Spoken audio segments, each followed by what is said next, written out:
Hi guys, it's Steffi from the Novelty Corner and welcome back to my channel. Today I'm here with my Books Beside My Bed video for the week of January the 27th to the 2nd of February. If you can hear the air conditioner in the background, I apologise, but it is going to be 40 degrees here in Australia, Celsius, and it is really disgustingly hot. So if I look flustered and there's background noise, I apologise, but I could not film this video without air conditioning. It just wasn't going to happen today. You will also be pleased to note that we are gone and done with the 8 books a week because I am back at work, and it's lucky that I got through the books that I did this week because it was a bit of a struggle. But I am very pleased with what I read. It was the end of the Tome Infinity and Beyond 2 readathon. I did reach my goal of having my own galactic empire at tier 5, and it was just very, very successful. At the end of this video, I'm also going to share with you some of my reading stats from the end of the month, and I'm hoping that in the last wrap-up video for each month, I will be able to share those stats cumulatively as the year goes on. So that's just another way of giving you guys a bit of extra information about the things that I've been reading. So as I said, this is my reading week from the 27th of January to the 2nd of Feb. This week I read 4 books. Of those 4 books, 3 were novels, 1 was a novella. I read a total of 1,533 pages, and my yearly reading total is up to 33 books. The first book that I read this week was Altered Carbon by Richard Morgan. This was a 2001 release from Galance, and I gave it 3.5 out of 5 stars. I have seen the Netflix show. I watched that last year, and I have been meaning to read the book ever since then.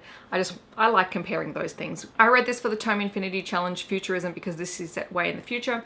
It's the 25th century, and basically people don't die anymore because they have chips in the back of their head, and it records their memories and their daily lives and all those sorts of things, so that if they do die and their memory chip is still intact, they can be revived in a new body. Some people have enough money to purchase clones of themselves, so they basically download into an exact replica of their previous body. Other people might be on ice for a while, and then when a body becomes available, they're downloaded into the next one, and this causes some problems as some adults end up in children's bodies and vice versa. We follow Takeshi Kovacs, who is an envoy, and he's been killed many times, and the last time was particularly violent. He reawakens in a body back on Earth. So he was killed off planet, and he doesn't really spend very much time on Earth, but he finds himself being reawakened in a body on Earth, and he is offered a contract to find out who murdered a very wealthy man within the city. He finds himself involved in quite a big conspiracy, and the whole thing is just twisty and turny, but it is quite dense, so you have to be aware of that going into it. I found that it was sometimes the pacing was just a little bit off for me personally, but it was still a very interesting and engaging world, and I'm glad that I read it because there are minor differences between the book and the TV show, and I can see why the differences are there, but I did really enjoy this experience. Then I read Babylon's Ashes by James S. A. Corey, book 6 in the Expanse series. This was my final book for Tome Infinity and Beyond 2, and it was for the Space Opera Challenge. This was published in 2017 by Orbit, and I gave it 4 out of 5 stars. This one was, again, quite dense, and it really did pick up after Nemesis Games, which was one of my favourite books in the series so far because we just get so much history, and this particular book has a lot more point of views. We're jumping around from people all the time, and I suppose one of the reasons why I couldn't give it 5 out of 5 stars is that at some point there was one particular character perspective that I kept forgetting who the character was because we just didn't see them as frequently. But this really follows the aftermath of the uprising of the Free Navy and how that affects the solar system, as well as the travel between the gates. I love that we get to spend more time with Avasarala and Bobby and Clarissa in this book. Avasarala cracks me up every time I read her, and Bobby was just wonderful. She is easily one of my favourite characters in the series, and I really liked how Naomi was dealing with the aftermath of everything that happened in the 5th book as well, and how Holden deals with it alongside her. So this series, I adore it. I do have book 7. Probably not going to read it for a couple of months. I think I just need a little bit of a break from heavy science fiction, and then I'll come back to it, and hopefully book 8 is out this year, maybe? I don't know, I should check the dates. So that was it for Tome Infinity.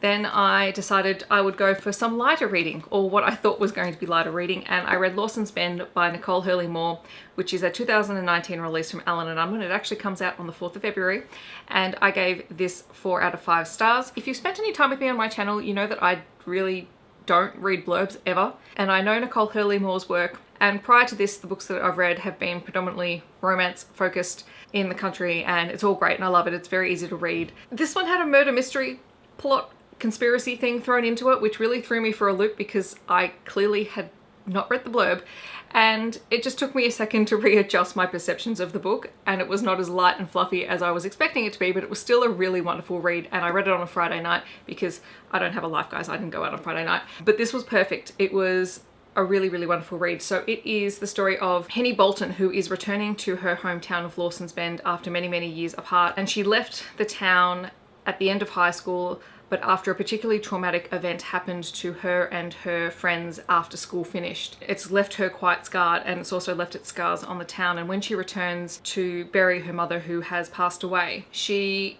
really begins to unravel what exactly happened and realizes that that one night that changed her life as a teenager might have had something more sinister going on in the background. And then alongside that plot, you've also got her connecting again with Stephen Drake, who was one of the boys that she went to high school with and she knew vaguely but hadn't really spent a lot of time with, and it's about their romance as well. I really enjoyed this. It's such an easy read, and it's like comfort reading, because you know you can just drop into this book and enjoy it. I really had a good time reading it. It kept the suspense up. Thank you, Alan Unwin. And the last book that I read this week was In an Absent Dream by Shauna Maguire. This is a novella, and it is the 4th book in the Wayward Children series, and I believe that the way that the series is being written, we are getting a current day novella, then we're getting a prequel, then a current day novella, and then a prequel to it, and this is one of the prequels. This is a 2019 release from Tor, and I gave it 5 out of 5 stars because I love this series. I was listening to someone else's review of this, and I had to agree with something that they said. If you are not someone who enjoyed the first book, Every Heart a Doorway, then you're probably not going to continue to enjoy this series. This is my second favorite book in the series, I think. My absolute favorite is Down Among the Sticks and Bones, and I find it interesting that my top 2 books are the prequel books of when the kids are actually in their portal worlds.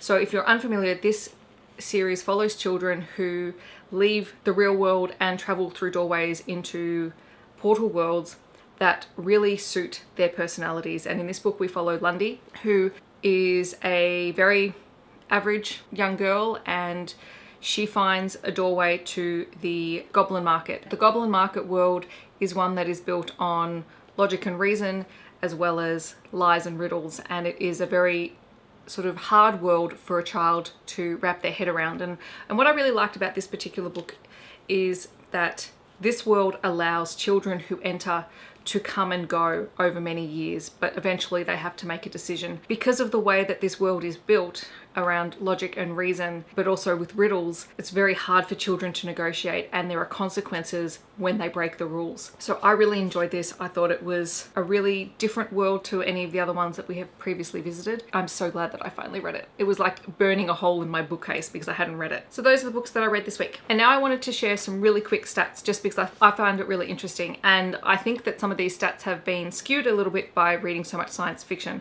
compared to some of my stats from last year. In terms of authors that I've read, so far this month I have read more male authors, which is very different to last year. Last year I was predominantly female authors, but a lot of the science fiction books that I read this month were written by male authors, so I'm interested to see how this evens out over the course of the year. Likewise with protagonist gender, this is probably more male heavy than it was last year, again just because of what I've been reading, but it is relatively evenly split between male, female and ensemble casts. I have predominantly read adult books, which again, science fiction, but that's interesting. I'm actually hoping to keep my adult reads over the halfway mark this year, which I think would be really good. Obviously, I have predominantly read sci-fi this month, but there are a few other genres in there, fiction being the next biggest one, so just general fiction. I have predominantly read trade paperbacks. Most of the books that I have read this month have been somewhere between 300 and 399 pages long. The majority of the books that I have read have been written between 2013 and 2019,